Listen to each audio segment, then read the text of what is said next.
എടോ ഞാനേ നല്ലാശനെ വിളിച്ചതേ ഉള്ളൂ. അവൻ എങ്ങാണ്ട് ഉദ്ഘാടനത്തിനൊക്കെ പോയിരിക്കുവാണെന്ന്. ഉദ്ഘാടനത്തിനൊക്കെ പോയ പൈസ കിട്ടുമല്ലേ? അവനങ്ങനെ കാശ് കിട്ടാൻ മാത്രം വല്ലതും ഉണ്ടോ? അല്ല, ഈ പൊതുവെ ഉദ്ഘാടനങ്ങൾക്കൊക്കെ പെണ്ണുങ്ങളല്ലേ വിളിക്കുന്നത്, ഇവനെ എങ്ങനെ വിളിച്ച്? അതിനുള്ള സാധനം അവനുണ്ടോ? ഉണ്ട്, അല്ലാതെ അവനെ ആരെങ്കിലും വിളിക്കുവോ? എന്നോട് കള്ളം പറയേണ്ട കാര്യമില്ലല്ലോ. ആ, അവൻ വൺ സെറ്റപ്പായി. പിന്നെ ഇനി ഒരു 2 മാസത്തേക്ക് അവൻ ഈ ഏരിയയിലോട്ട് വരത്തില്ലെന്നാ പറഞ്ഞേ. സത്യം? ആ, അങ്ങനെ പറഞ്ഞവൻ. അപ്പൊ ഞാൻ ചോദിക്കട്ടെ, നമ്മളിങ്ങനെ നടന്നാ മതിയോ? പോരാ പോരാ, അതിനെന്താണ് ഒരു വഴി? വഴികളൊക്കെ ഉണ്ട്. പക്ഷെ ഇത് സുപ്ലമോനും ശോഭനും കൂടെ അറിയരുത്. ആദ്യം വഴി കിട്ടട്ടെ, എന്നിട്ടല്ലേ ബാക്കി കാര്യം. ഞാൻ നല്ലൊരു ഐഡിയ പറയാം. ഈ നളിനാശ ഇപ്പൊ ഇനിയിപ്പോ 2 മാസം കഴിഞ്ഞല്ലേ വരുള്ളൂ. അപ്പൊ അവനെ തേടിയിട്ട് പുതിയ പുതിയ പ്രൊജക്റ്റുകളൊക്കെ വരും. അപ്പൊ എല്ലാരും വലിയൊരു എമൗണ്ട് തരും. എന്തിന്? അഡ്വാൻസ് ആയിട്ട് എല്ലാം വാങ്ങി വെക്കണം. അപ്പൊ താനൊരു കാര്യം ചെയ്യണം, താൻ ഡയറക്ടർ ആയിക്കോ നളിനാശൻ. എനിക്ക് തൽക്കാലമായി താൻ ആ കസര, തൻ്റെ ആ കറങ്ങണ കസര ഉള്ള ആഗ്രഹം ഉണ്ടല്ലോ, അതൊക്കെ തീരും തനിക്ക്. കറങ്ങണ ആഗ്രഹമൊക്കെ ഉണ്ട്. പക്ഷേ ഈ താൻ ആ നളിനാശത്തിന്റെ ഡയറക്ടർ കസരെ സങ്കല്പിച്ച താൻ ഇരിക്കും. ഞാനിരുന്ന് ഓരോരുത്തർ കയറ്റി വിടും. താൻ ഓരോരുത്തരിൽ നിന്നും അഡ്വാൻസ് വാങ്ങി വെച്ചോളണം. മനസ്സിലായോ? ഉദ്ഘാടനവും അതേമാതിരി തന്നെ പുതിയ പടത്തിൻ്റെതും ഫോട്ടോൻ്റെതും എല്ലാം വാങ്ങി വെച്ചേ. ഒന്നും വേണ്ടെന്ന് പറയണ്ട. എന്നിട്ട് അവസാനം തനിക്ക് 35%, എനിക്ക് 75%. ആ ബുദ്ധി എന്റേതാണല്ലോ. അല്ല, കൂടുതലാണ് അത്. അതിനെ തനിക്ക് കൂടുതലാ. ഞാനേ അങ്ങോട്ട് പോയി MD കസേരയിലൊന്നും ഇരുന്ന് കറങ്ങട്ടെ. ഇത് തന്നെ പ്ലാൻ. ഇനിയും പ്ലാൻ ഒന്നും മാറ്റമില്ല. ആ കാശ് കുറച്ച് കിട്ടിയിട്ട് വേണം എനിക്കൊരു സ്കൂട്ടറൊക്കെ വാങ്ങാൻ. ഇത്ര കാലത്തെ എൻ്റെ ഒരു ആഗ്രഹം ഒരു കറങ്ങുന്ന കസേരയിൽ ഇരിക്കാന്ന് പറയുന്നത്.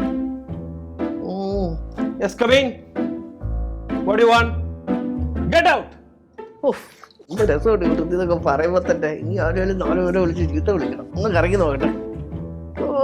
പൊളിക്കൂ. What do you want?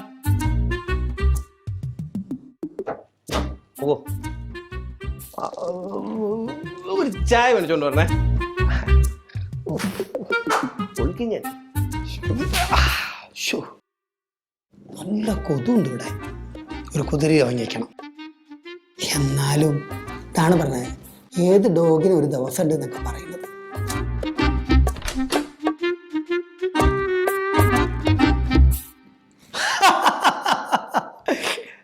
ലാലേട്ടാ, ഒന്നും സമയമില്ല. ഞങ്ങളത് കയറി വൈറലായല്ലോ. അതോടുകൂടി ഭയങ്കര തിരക്കായി. അങ്ങനെ തന്നെ ലാലേട്ടാ, അങ്ങനെ തന്നെ. പിന്നെ സിനിമയ്ക്കില്ലേ, നമ്മളെ പയ്യന്റെ സിനിമ ഞാൻ കണ്ടിട്ടോ, കുഴപ്പമില്ല. ഓക്കെ. ശരി എന്നാൽ ഞാനേ ഒരാൾ വന്നിട്ട് ചോദിക്കട്ടെ. ശരി. യെസ്, ആരാണ്? ഈ ഷോർട്ട് ഫിലിമൊക്കെ മനസ്സിലായി. എന്താണ്, അഭിനയിക്കാനാണോ?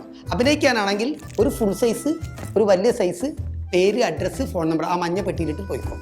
പിന്നെ ഇടയ്ക്കിടയ്ക്ക് വിളിച്ച് ശല്യപ്പെടുത്തേണ്ട. സമയമാകുമ്പോൾ ഞങ്ങൾ വിളിച്ചോളൂ. അല്ല, ഞാൻ ഈ ഷോർട്ട് ഫിലിമിന്റെ ഡയറക്ടറെ ഷോർട്ട് ഫിലിം ഡയറക്ട് കഥ കൊണ്ട് ചെയ്യാനും നിർമ്മിക്കാനും സംസാരിക്കാനല്ല. പിന്നെ 2027 വരെ ഞങ്ങളെ നോക്കണ്ട. നളിനാശൻ സാറ് ഭയങ്കര തിരക്കിലാണ്. അതായത് ബാത്റൂമിൽ പോകാൻ വരെ സമയത്ത് അതിലുള്ള സമയം നമ്മൾ ഉണ്ടാക്കുന്നുണ്ട്. അല്ല, എനിക്ക് പെട്ടെന്ന് വേണം, കുറച്ച് അർജന്റ് കാര്യമാണ്. അദ്ദേഹം റൂമിലുണ്ട്. നമുക്ക് ഡിസ്കസ് ചെയ്ത് എന്തായാലും നമുക്ക് സംസാരിച്ച് ശരിയാക്കാം. താങ്കളാരായിരുന്നു? ട്രാജഡി ആണോ? ഞാനിതിന്റെ ഓൾ ഇൻ ഓൾ ആണ്. ആണല്ലേ? ഇതിന്റെ പ്രൊഡ്യൂസർ ഞാനായിരുന്നത്. റിലീസ് ചെയ്ത് അപ്പൊ കഴിഞ്ഞു പോയ പടം ഉണ്ടല്ലോ, അത് ഞാൻ ചെയ്ത് അപ്പൊ വൈറലായത്. ആണല്ലേ? നമ്മുടെ ഇതിനകത്ത് കോമഡിയിലാണ് തുടങ്ങണത്. പക്ഷെ ലാസ്റ്റ് ആകുമ്പോഴേക്ക് ട്രാജഡി ആവുന്നുണ്ട്. ഞങ്ങൾക്കൊരു വിഷയമല്ല. ഞങ്ങൾ ഇങ്ങനെ കോമഡി ചെയ്തിട്ട് ട്രാജഡിയിലേക്ക് കൊണ്ടുവരും. അങ്ങനെ തന്നെയാണ് എന്റെ ഒരു പ്ലാന്. ആദ്യമേ ട്രാജഡി പിടിച്ചു കഴിഞ്ഞാൽ അത് ശരിയാവില്ലല്ലോ. വർക്ക് ആവണമെങ്കിൽ കുറച്ച് ഇങ്ങനെയുള്ള പ്രൊഡ്യൂസേഴ്സിനെയാണ് ഞങ്ങൾ നോക്കുന്നത്. അതല്ലേ? അഡ്വാൻസ് ഒക്കെ കൊണ്ടുവന്നിട്ടുണ്ടല്ലോ. പിന്നെ കയ്യോടെ കൊണ്ടുവന്നിട്ടുണ്ട്. എല്ലാം നളിനാശൻ സാറിന്റെ അടുത്ത് കൊടുത്താൽ മതി. ഭദ്രം ഞാൻ അവിടെ കൊടുത്ത് ബാക്കിയുണ്ടെങ്കിൽ എന്തെങ്കിലും ഞാൻ സെറ്റിൽ ചെയ്യുന്നുണ്ട് കേട്ടോ. ശരി. നമ്മളെ കാര്യം ഇങ്ങനെ വർക്കൗട്ട് ആവുന്നുണ്ട്. ജീവിതം മാറി മറിഞ്ഞ് എത്ര പെട്ടെന്നാണേ. May come in? കവിൻ. ഈ Nalinashan sir? I am the director. ഓ, സാറാണല്ലേ? ഞാനേ നമ്മുടെ ഒരു ഷോർട്ട് ഫിലിം ഓക്കെ അപ്പൊ അത് കണ്ടിട്ട് ഞാൻ വന്നതായിരുന്നു. ഓക്കെ ഓക്കെ സാറായിരുന്നു അതിന്റെ മൊത്തം ഡയറക്ഷൻ പരിപാടി? I am the direction. ഓ കൊള്ളാം കൊള്ളാം കൊള്ളാം. ഇതിനു മുമ്പ് എത്ര ഇങ്ങനെ ചെയ്തിട്ടുണ്ട്? First direction. ഓ ഫസ്റ്റ് ആണോ? അത് തന്നെ ഇപ്പൊ ഹിറ്റ് ആയല്ലേ? അതെ അതെ അതെ. അല്ല ഈ റീ റിലീസ് പ്ലാൻ ഒക്കെ എപ്പോഴായിരുന്നു ചെയ്തത്? ഇപ്പൊ റീ റിലീസുകളുടെ ഒരു കാലമല്ലേ. കണ്ടില്ലേ നമ്മുടെ ലാലേട്ടന്റെ പടം എത്ര ദിവസം ഓടിയെന്ന്. ആട്ടെ മിസ്റ്റർ എന്താണ് പേര് പറഞ്ഞേ? പേര് പറഞ്ഞില്ല. അല്ല ഈ റീ റിലീസ് ഒക്കെ സിനിമകൾ നടക്കുന്നു, ഈ ഷോർട്ട് ഫിലിമിലൊക്കെ റീ റിലീസ് ഒന്നും ഞാൻ അങ്ങനെ കേട്ടിട്ടില്ല, അതുകൊണ്ട് ചോദിച്ചത്. നമ്മൾ പുതിയ പുതിയ വഴികൾ തെളിച്ച് പുതിയ പുതിയ വഴികളിൽ കൂടെ സഞ്ചരിക്കുകയാണ് അങ്ങോട്ട്. അല്ല ഈ റീ റിലീസ് ചെയ്യുമ്പോൾ നമ്മൾ അഭിനയിച്ച ആൾക്കാരോടും ഒക്കെ ഒരു കാര്യം അറിയിക്കണമല്ലോ ഇങ്ങനെ റിലീസ് ആവുന്നുണ്ട്. എന്തിന്? അവർക്ക് റെമ്യൂണറേഷൻ കൊടുത്ത് നമ്മൾ സെറ്റിൽ ചെയ്തതാണല്ലോ, പിന്നെ എന്തിനു അവർക്ക് നമ്മൾ അറിയിക്കണം? അതിന്റെ ആവശ്യമില്ല. അല്ല എന്നാൽ അവരുടെ ഇപ്പോഴത്തെ കറണ്ട് സ്റ്റാറ്റസ് എന്താണെന്നോ കാര്യങ്ങളൊക്കെ അറിയണമല്ലോ. അല്ല അപ്പൊ ഇതിന്റെ പ്രൊഡ്യൂസറും കാര്യങ്ങളെല്ലാം താങ്കൾ ഒറ്റയ്ക്ക് തന്നെയാണ്? I am the only. All in all പരിപാടിയാണ്. കാഫുമല കണ്ട പൂങ്കാറ്റേ കാരക്ക് തോട്ടത്തിൽ നിന്നാട്ടെ, കാരക്ക് തോട്ടത്തിലെന്തുണ്ട്? ഈ നളിനാക്ഷൻ സാർ ഇവിടെ ഇല്ലേ? അയ്യോ സാറ് അടുത്ത മറ്റേ ഷോർട്ട് ഫിലിമിന്റെ എഴുത്തിലാണ്. അഭിനയിക്കാനാണെങ്കിൽ പറയണ്ട, ഇപ്പൊ പറയണ്ട. നിങ്ങൾ ഹാഫ് സൈസും ഒരു ഫുൾ സൈസും ഫോട്ടോയും ഫുൾ അഡ്രസ്സും പിന്നെ ഫോൺ നമ്പർ ഇട്ട് ആ പെട്ടിയുണ്ടോ അവിടെ മഞ്ഞ പെട്ടി ഇരിക്കുന്നത് അതിലിട്ട് കൂട്ടി വയ്ക്കാം. അല്ല കഴിഞ്ഞ ആഴ്ച റിലീസായ ഷോർട്ട് ഫിലിം അതിലെ ഹീറോയിൻ ഞാനായിരുന്നു. ഞാൻ വന്നപ്പോഴേ ഞാൻ വിചാരിച്ചു എവിടെയോ കണ്ടൊരു പരിചയമുണ്ടല്ലോ ഈ മുഖന്ന്.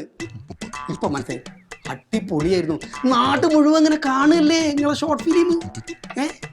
അതിലൊരു 3-4 സീൻ അഭിനയിച്ച സീനുണ്ടല്ലോ, അത് അത്രയാണ് ശരിയായില്ല. പിന്നെ നമ്മുടെ ഈ കമ്പനിയിൽ ഒരു വർക്ക്ഷോപ്പ് നടത്തുന്നുണ്ട്, അതിൻ്റെ മെക്കാനിക്ക് വരാനുണ്ട്. കടു എന്ന പേര്.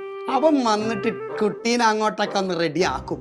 പിന്നെ അതിനുശേഷം കുട്ടി അടുത്ത വർഷത്തെ മറ്റെന്തോ ഒരു ബോംബ് എന്ന് പറയുമല്ലോ, അത് കുട്ടി ആയിരിക്കും. സത്യം.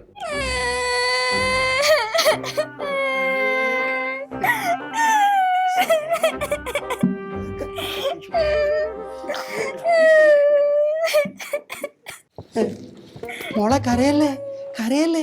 അങ്ങളെ ഈ ഷോർട്ട് ഫിലിം കാരണം ഞാനും എന്റെ ബോയ് ഫ്രണ്ട് ഇപ്പൊ ബ്രേക്കപ്പ് ആവാൻ നിക്ക. അയ്യേ മോളെ, അങ്കിളിയല്ല, എനിക്ക് ചിങ്ങത്തിൽ 40 ആവുള്ളൂ, മുടിയില്ലാന്ന്. ഞങ്ങൾക്ക് പറഞ്ഞാൽ മനസ്സിലാവില്ല. ഞങ്ങൾക്ക് ഈ ഷോർട്ട് ഫിലിം എന്തൊക്കെ പറ്റിയതറിയോ? അയ്യോ മോള് കരയല്ലേ. മോളെ ഏട്ടാന്ന് വിളിച്ചോ? അത് നിർത്താൻ പറ്റൂല മോളെ. സംഭവം അങ്ങനെ വൈറലായി ഇങ്ങനെ ജനങ്ങൾ കാണുകയല്ലേ, അപ്പൊ പെട്ടെന്ന് പിടിച്ചത് ചെയ്തേ പറ്റി. എനിക്ക് ഈ ഷോർട്ട് ഫിലിം കാരണം ഞാനും എന്റെ ബോയ് ഫ്രണ്ട് ഇപ്പൊ ബ്രേക്കപ്പ് ആവും. അതിനെന്താ മോളെ, മോൾ അവനെ ഇവിടെ അവന്റെ മരുന്ന് 100 ആൾക്കാരെ കിട്ടില്ലേ. മോളൊന്ന് കണ്ണടച്ചാലുണ്ടല്ലോ.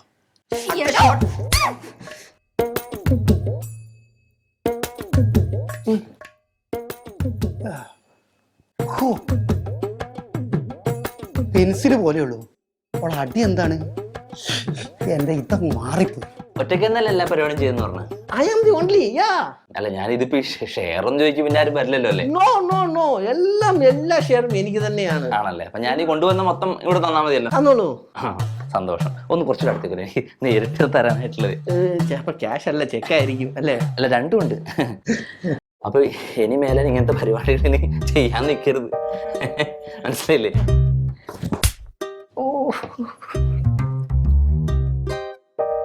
കിട്ടില്ലേ? ഇനി ഇതിന്റെ പലിശ വല്ലതും വേണമെങ്കിൽ ഞാൻ ഇടയ്ക്കിടയ്ക്ക് ഇതുവരെ വന്ന് തരാം. വേണമെന്നില്ല. ഇനി മേലെ ഇമാതിരി പരിപാടിയും കൊണ്ട് താൻ ഈ സാധനം ഇന്ന് വൈകുന്നേരത്തിനുള്ളിൽ നെറ്റിൽ നിന്ന് ഡൗൺ ആയിക്കോണം കേട്ടല്ലോ. ഇല്ലെങ്കിൽ ഞാൻ ഒരു വരം കൂടെ വരും വൈകുന്നേരം. നല്ല വർക്കൗട്ട് ചെയ്യുന്ന ബോഡിയാ അല്ലേ?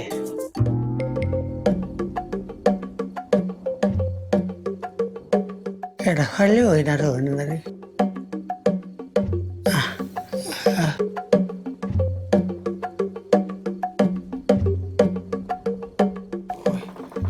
അയ്യോ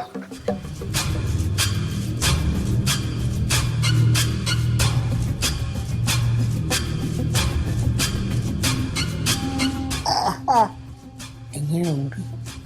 സ്വയംഭ സാധനം തനിക്കതിൻ്റെ നല്ല സ്വയംഭ സാധനം. അവള് കറാട്ടയാണെന്നാ തോന്നുന്നു. ഇവൻ ജിമ്മനാണെന്നാ തോന്നുന്നത്. വയ്യ, ഈ പെണ്ണുങ്ങളുടെ കയ്യിൽ നിന്ന് തല്ലുകൊള്ളുന്ന പോലെയല്ല, ആണുങ്ങളുടെ കയ്യിൽ നിന്ന് കൊള്ളുമ്പോഴേ നല്ല വേദനയാണ്. എൻ്റെ പെണ്ണുമ്പിള്ള തള്ളുമ്പോൾ പോലും എനിക്ക് ഇത്രയും വേദന ഇല്ല. എനിക്ക് എക്സ്പീരിയൻസ് ഇല്ല. അല്ല, അവൻ കയറി വന്നത് താൻ കണ്ടില്ലേ? ഞാൻ കണ്ടിട്ടായിരുന്നു. ഇത്തിരി കനപ്പടി കിട്ടുമെന്ന് വിചാരിച്ച് ഞാൻ പറഞ്ഞയച്ചതാ. ഇതോ തന്നോട് ഞാൻ പറഞ്ഞിട്ടില്ലേ, കാശ് കിട്ടുന്ന പരിപാടിക്കൊക്കെ ആളെ കയറ്റി വിടാവൂ, അല്ലാതെ തല്ലുകൊള്ളുന്ന ഓരോരുക്കൊക്കെ കയറ്റി വിടണ്ടു. എടോ, താൻ വെറുതെ അടിക്കാതെ നല്ലാശനെ വിളിക്കേ. ഒന്നല്ലേലും അവൻ കാരണമല്ല ഇത്രയും സംഭവം ഉണ്ടായേ. രണ്ട് തെറിയെങ്കിലും പറഞ്ഞില്ലേ എങ്ങനെയാ? എനിക്ക് പറയണ എടോ, അങ്ങനല്ല, ലൗഡ് സ്പീക്കറിലിടേ, എനിക്കും തെറി പറയണ്ടേ. എടാ തന്നെ കോള് കണക്ട് ആവട്ടെ എനിക്ക്.